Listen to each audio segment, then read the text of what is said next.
Welcome to the Mada Hugh Show. I'm Hugh. And I'm Mada, and this is the first episode of the holiday season of 2022.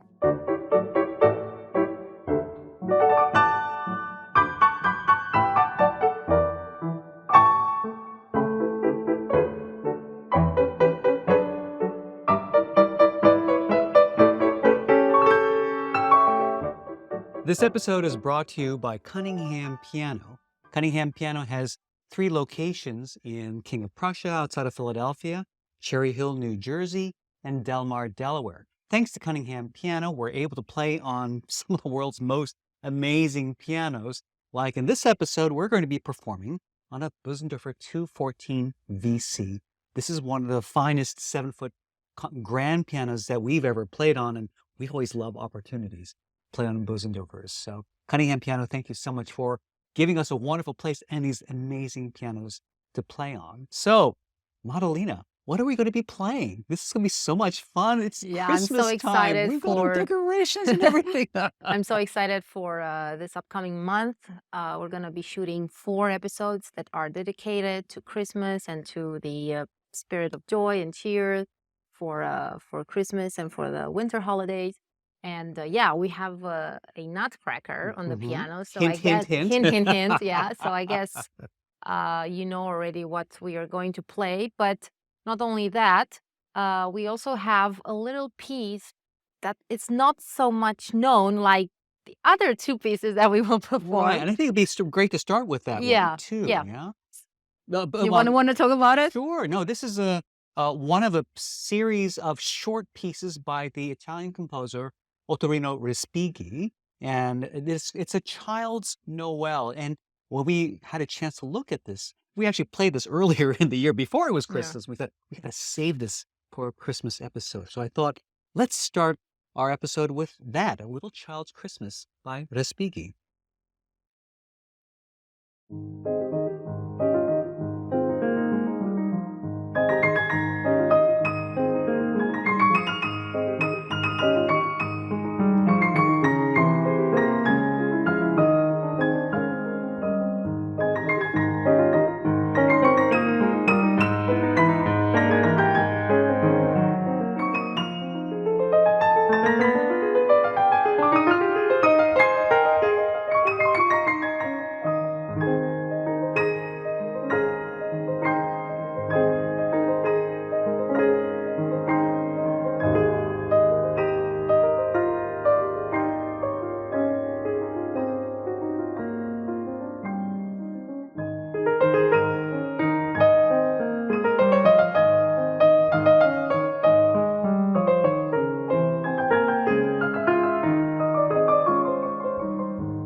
And now, the piece de résistance for this episode, Tchaikovsky's Nutcracker. At least a couple selections. Yeah, we have this little guy here. For those of you who are watching us, the video version on YouTube, we have a wonderful little Nutcracker that we found that is our mascot for the episode. And here at Cunningham Piano, the elves have been busy decorating the Christmas tree.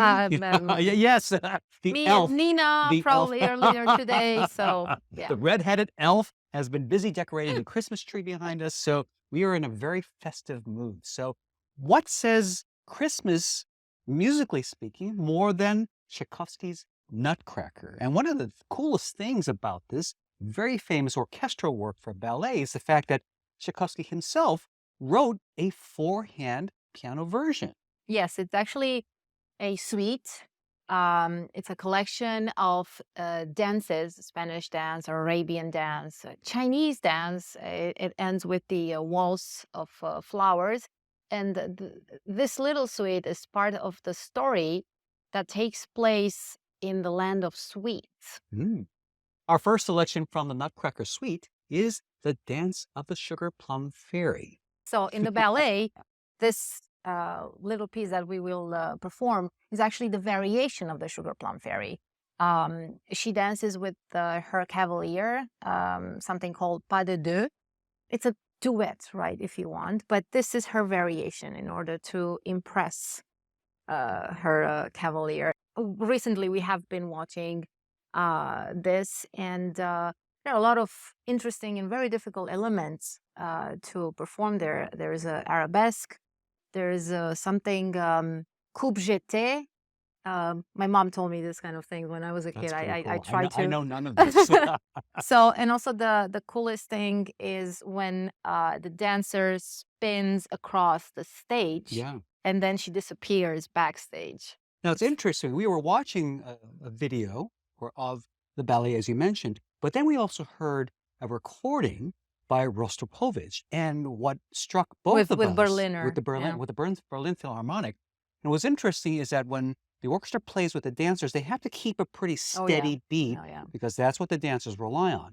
But when the orchestra just plays it on their own, there's a lot more freedom of expression because they try to reproduce the ballet moves that you cannot see, but through music you can imagine them. Yeah. So I think we're going to take a little bit of that approach and give it a little more orchestral freedom, shall I say? Yeah. So, the Dance of the Sugar Plum Fairy.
For the second selection, we are going to perform le Danse de Mirliton.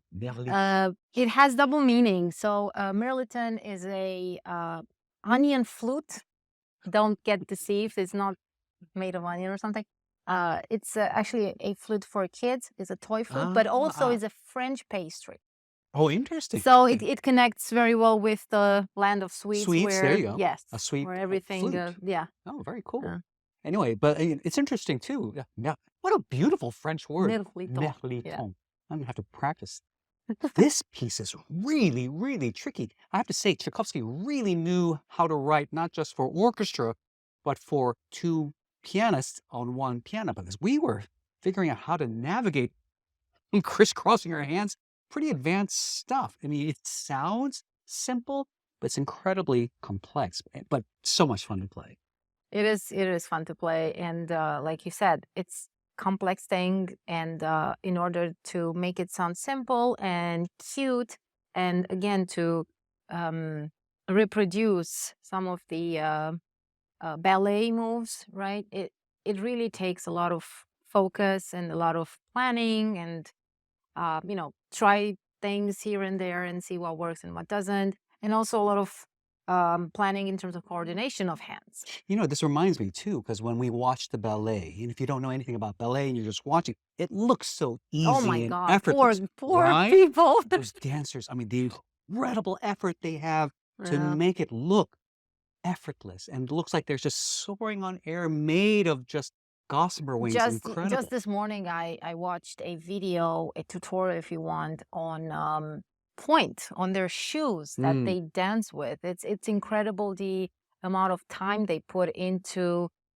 customizing that pair of shoes. That, by the way, for professional dancers, it just lasts 2 or 3 days. Oh, wow. First of all, it's very expensive, and then they have to adjust that pair of shoe, the new pair of shoes, on their own feet. It's really hard work there, not just to dance, but also to get all the equipment that Wow. they need. Interesting. Yeah. So, I'm not going to try to pronounce this again. Let's give you our rendition of Danse de Mirliton.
We hope these pieces put you into the perfect holiday mood, and we are so excited about our upcoming episodes to continue our journey into the Christmas spirit. And we have special selections that we have worked on, and we're so excited to present that to you. So be sure to visit our website at madahugh.com so that you can see all the links to subscribe to, whether it's an audio podcast or our video version of this. Be sure to visit madahugh.com and subscribe so that you can be notified of our next Christmas episodes. We are so excited. Oh, yeah. We There you forgot go. to turn little I guy forgot, around. yeah. I Our mean, little Nutcracker. he's a Yes. he's a special guest. Yeah, so. we're going to have more special guests joining us Oh, yeah. in our performances. Anyway, for the Mada and Hugh show, I'm Hugh. I'm Mada. Thank you for watching and listening, and see you next time.